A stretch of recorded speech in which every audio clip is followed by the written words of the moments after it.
Le MPSR. Ce 24 janvier 2022, un jeune capitaine burkinabé, inconnu du grand public, apparaît à l'écran. La veille, des mutineries ont agité l'armée. Ce jour-là, le président Roch-Marc Christian Kaboré est renversé. Une décision prise dans le seul but de permettre à notre pays de se remettre sur le bon chemin et de rassembler toutes ses forces afin de lutter pour son intégrité territoriale, son redressement et sa souveraineté. Des années que le Burkina Faso est miné par d'incessantes attaques djihadistes. La population n'en peut plus. Et dans la capitale, elle veut croire que les militaires, désormais au pouvoir, feront mieux que les civils. Le lieutenant-colonel Damiba prend la tête de la junte et promet d'agir. 8 mois plus tard, même décorum, même treillis, mais c'est un autre homme qui le porte. Le capitaine Ibrahim Traoré a renversé son frère d'armes et est investi à son tour président de la transition. Entre-temps, la situation sécuritaire sur le terrain a continué de se dégrader. Au Burkina Faso, mais aussi au Niger et au Mali. Dans cette zone des 3 frontières, devenue l'épicentre de la violence djihadiste au Sahel.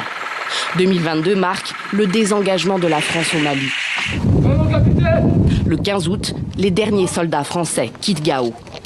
La force Barkhane se réorganise au Niger et au Tchad. Les relations entre Paris et Bamako se sont sensiblement dégradées depuis 2020 et l'arrivée au pouvoir de militaires, avec à leur tête le colonel Assimi Goïta. Au point que le gouvernement malien accuse aujourd'hui la France, qui dément, de soutenir les groupes terroristes actifs sur son sol. Le monde se souviendra qu'après avoir été abandonné en plein vol, le 10 juin 2021, par la France, qui a unilatéralement décidé de retirer la force Barkhane du Mali, mon pays a été ensuite poignardé dans le dos par les autorités françaises. L'ONU, de son côté, alerte sur la hausse des exactions commises sur les civils au Mali. Le Mali, brouillé aussi avec la Côte d'Ivoire, sa voisine. La crise entre les deux pays se noue le 10 juillet. 49 soldats ivoiriens sont alors arrêtés à leur arrivée à l'aéroport de Bamako. Ils ont été immédiatement interpellés et leurs armements, munitions et équipements ont été saisis.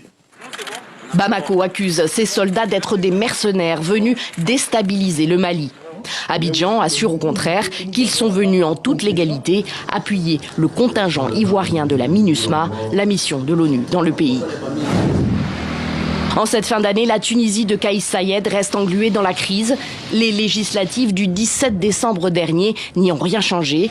Au contraire, avec une participation à peine supérieure à 11%, elles sont un camouflet pour l'hyper-président Saied, qui s'est arrogé tous les pouvoirs il y a 1 an et demi. Mais le Raïs rejette en bloc les critiques de ses détracteurs. Il diffame les symboles de l'État et complote contre la sécurité intérieure et extérieure de l'État. Cela ne peut pas continuer et ces personnes ne peuvent pas rester impunies. Plusieurs partis d'opposition ont boycotté ces élections et appellent au départ immédiat du président, alors que la situation économique du pays, entre inflation et pénurie, est catastrophique. La flambée des prix concerne bien d'autres pays sur le continent. Ceux de l'énergie par exemple, gaz, pétrole raffiné. Et partout, certains aliments importés manquent. L'Ukraine et la Russie comptent parmi les plus gros exportateurs de céréales au monde. La guerre entre les deux pays est certes lointaine géographiquement, mais elle fragilise l'Afrique aussi, qui a longtemps été divisée politiquement sur ce dossier. En octobre, l'Assemblée générale des Nations unies adopte une résolution condamnant l'annexion de 4 régions ukrainiennes par la Russie. Le vote des États africains est scruté. Certains, comme le Mali, la Centrafrique, s'abstiennent. Mais 26 autres soutiennent le texte, et notamment le Sénégal, qui assure la présidence tournante de l'Union africaine.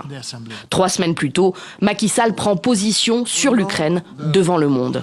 Nous appelons à la désescalade et à la cessation des hostilités en Ukraine, pour une solution négociée afin d'éviter le risque catastrophique d'un conflit potentiellement mondial. Je lance un appel pour la mise en place d'une mission de médiation de haut niveau à laquelle l'Union africaine est prête à apporter sa contribution. Dans le même temps, sur le continent, en RDC, un autre conflit meurtrit lui aussi des civils par milliers dans une relative indifférence. Les rebelles du M23 se sont emparés ces derniers mois de larges pans de territoire au nord de Goma, dans le Nord Kivu. Cette offensive ravive les tensions historiques entre la RDC et son voisin rwandais qu'elle accuse de soutenir cette ancienne rébellion Tutsi.